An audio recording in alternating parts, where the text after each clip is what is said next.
Patriotas, o que eu vou revelar para vocês é grave, gravíssimo. Vocês precisam saber qual foi a decisão que o comandante das Forças Armadas tomou, viu? Se não bastasse, poucos dias para trás, o presidente do STF, Barroso, tomou uma decisão, agora é o comandante das Forças Armadas. E a gente precisa entender, né? Por que eles estão tomando essas decisões, hein? E olha só, essa aqui também é grave, gravíssima. Lewandowski elabora a PEC que transforma Polícia Rodoviária Federal na guarda pretoriana do sistema, viu? Do sistema, pretoriana do sistema. Olha só, gente. O ministro da Justiça, Ricardo Lewandowski, enviou ao Palácio do Planalto, no último dia 24, um projeto de emenda constitucional que transforma a Polícia Rodoviária Federal na Polícia Ostensiva Federal, uma espécie de Ronda Tobias Aguiar do governo federal. A justificativa do ex-ministro da Suprema Corte, que agora é o ministro da Justiça e Segurança Pública do governo petista, e que a Polícia Federal, Polícia Rodoviária Federal, precisa de mais poder para benefícios da segurança pública e que simplesmente está regularizando uma função de ostensividade que a força já exerce há anos. Essa mudança e transformação dentro da Polícia Rodoviária Federal não seria vista como algo ruim para o benefício do contribuinte, se não houvesse outras ações obscuras e cheias de evidências de que o governo planeja construir uma força armada exclusiva e alinhada ideologicamente. Alinhada ideologicamente. Recentemente, uma matéria publicada pelo jornal Folha de São Paulo confirmou o processo de instrumentalização dentro da instituição. A Polícia Rodoviária Federal determinou a seus servidores a participação obrigatória em um curso de direitos humanos, inclui questionários sobre identidade política e afinidade partidária. É isso. Na narrativa contra o governo que, se sem segredo algum, constantemente exalta o comunismo e elogia governos ditatoriais que também têm suas próprias guardas exclusivas e leais para a proteção de suas famílias e dos seus grupos que compõem os governos autoritários, além, claro, das Forças Armadas. Falando em regime autoritário, totalitários e ditatoriais, é sempre bom recordar e consultar na história contemporânea os exemplos de tudo aquilo que não devemos seguir e muito menos copiar. Agora a pergunta que não quer se calar. Imagine se isso fosse no tempo do presidente Bolsonaro. Se ele o ministro da Justiça do presidente Bolsonaro criasse uma PEC para fazer isso aqui, né, para seguir, alinhar, né, com a ala conservadora. Rapaz, rapidamente o Randolfo Rodrigues ia enviar uma PEC lá, enviar um pedido para os ministros do STF, Alexandre de Moraes já ia dar um prazo de 24 horas, 48 horas, por que o ministro da Justiça, né, que não pertence à alçada dele, em criar uma PEC para enviar para o Congresso para ser aprovada, para criar uma guarda pretoriana.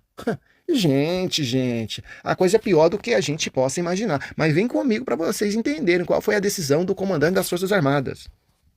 Poucos dias para trás, o presidente do STF, Barroso, estava lá na China. Agora é o comandante das Forças Armadas, gente.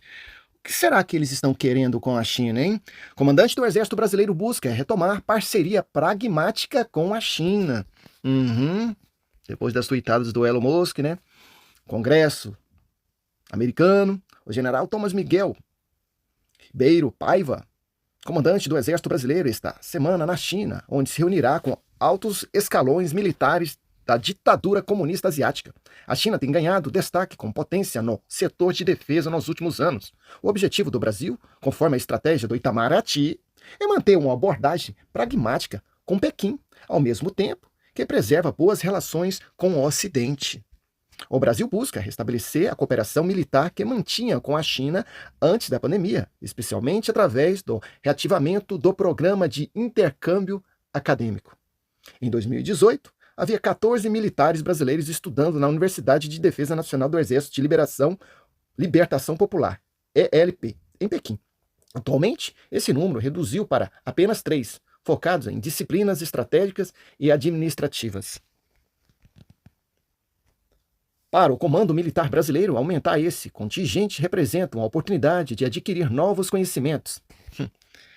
Gente, a verdade é o seguinte: quando um comandante de um país começa a fazer parcerias com as Forças Armadas de outro país, é porque eles querem fazer criarem alianças, criarem pactos, né?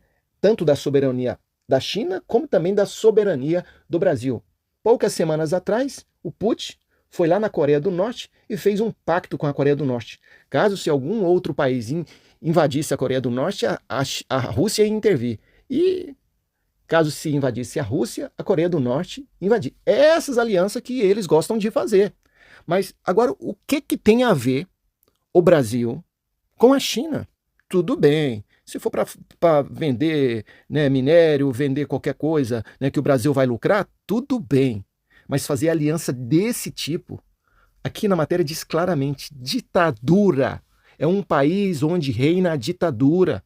A Constituição brasileira, ela é semelhante à Constituição norte-americana, que dá o direito para as pessoas de ir e vir, né? Na prática, aqui no Brasil não é assim. Vocês estão vendo como é que está aí com esse tanto de inquérito. Mas a Constituição brasileira garante, né, o direito de ir e vir, de se expressar. Não tem nada de ditadura com a Constituição brasileira, não. A Constituição é semelhante à dos Estados Unidos. Então esse comandante, ele deveria fazer alianças, não é com a China, é com os Estados Unidos. O presidente do STF, Barroso, que foi visitar a China, ele não deveria visitar a corte, o STF da China, ele deveria visitar o STF, o Suprema Corte dos Estados Unidos, que a Constituição é semelhante, não a da China. Quem tem que visitar a China é Maduro, é Cuba, é esses países que reinam a ditadura. Então o que vocês estão vendo agora é que eles estão trabalhando, né, contra a Constituição brasileira, contra o anseio da maioria da população brasileira, com doses homeopáticas. Doses, assim, ó. Devagarzinho, devagarzinho, e criando laços com esses países comunistas, né, criando leis no Brasil, através das suas interpretações, aprovando leis, né, para quê? No futuro próximo o Brasil se transformar numa segunda Cuba, numa segunda China, numa segunda Venezuela. Só trouxa que não vê isso, gente. Lula é comunista. Vocês acham que ele tem interesse de fazer pacto com os Estados Unidos, com a Europa? Não, é só com esses países aí. Ele apoia quem? Ele apoia a Venezuela, apoia Maduro, apoia aquele cara lá da Nicarágua, essa galera toda. Pergunta se ele apoia lá o presidente lá do El Salvador. Não apoia não, gente. Entendeu? Então, na visão nossa aqui, eles já estão acelerando essas alianças, principalmente com a China, porque é uma das maiores potências, né, internacionais, é porque eles sabem que vai vir retaliações da grossa lá nos Estados Unidos. Eles já sabem disso. O presidente dos direitos humanos, Smith, enviou uma carta para Barroso, ele enviou uma carta para Pacheco, para Lira, para Carmen Lúcia, para o ministro Alexandre de Moraes. Normalmente, o Barroso, se ele quisesse ter uma boa relação com os Estados Unidos, como ele recebeu essa carta a respeito do Congresso norte-americano, ele ia pedir para ter uma reunião com o presidente dos direitos humanos, o Smith, com o Congresso norte-americano, tentar explicar o inexplicável, dizer, olha, foi um equívoco, ou talvez um dos ministros, eles extrapolaram, né, com a sua interpretação na Constituição, mas nós vamos tentar consertar isso, né, porque foi isso que o Smith deu a oportunidade deles de consertar o erro, de colocar o Brasil nos trilhos, mas não, eles fizeram de conta que não estava nem aí, atropelaram. Né, mas os americanos já sabiam disso. Então o que está acontecendo lá nos Estados Unidos é que eles estão preparando, né, um projeto de lei, tá, drástico, não só contra a censura do Brasil, como outros países aí que quer transformar os seus próprios países em uma segunda Cuba e uma segunda Venezuela, uma ditadura. E agora eles estão acelerando essas alianças aí, né, com a China, viu?